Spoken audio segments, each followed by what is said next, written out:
Well, hello, my friends. I hope that your week has been fantastic. It's back to school for so many of your kiddos out there, and you've got awesome plans for your weekend. All right, this week I want to talk to you about the top 5 reasons people decide to move. Just what are those reasons right now? And I will tell you, very much in this market of higher interest rates and limited inventory, people really need to have a very good reason to move more than ever.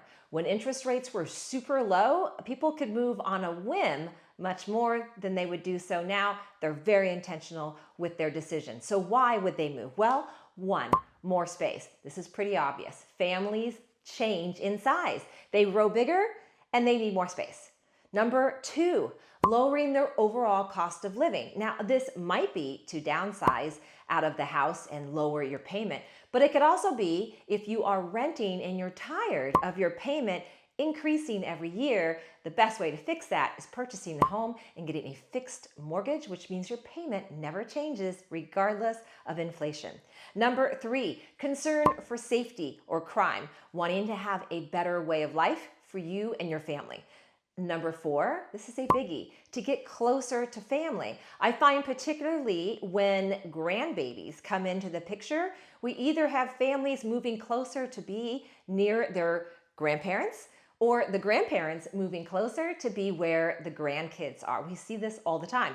And number five, we experience this here in San Clemente, people coming our way for better weather. Yes, it costs more to live in California. We call that a weather tax, and it's worth every single penny. And then when it gets to the point where you make that decision to make a change, right representation truly matters. In 2023, 49% of real estate agents sold zero properties. Of the remaining 51%, there's always that top 10 and 20%, but on average, those agents sold just 3 homes the entire 12-month period. So right representation really matters, particularly in all the changes in contracts and representation requirements for the buyers and for sellers looking to make that change as well.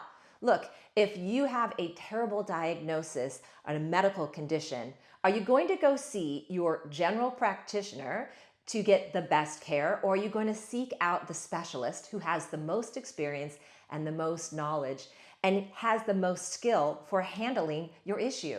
You're going to seek out the specialist because your healthcare is important to you. Your biggest asset is equally as important in making that decision. And so you need to think about who you're hiring and ask the right questions to make sure they are specialized in what you're looking for and have the knowledge and experience and contacts to help you achieve your real estate goals. It's a big purchase. It's a big sale. It deserves a lot of thought and right representation. And of course, I'm always ready to get a cup of coffee and talk with you about your best strategy for making your next move.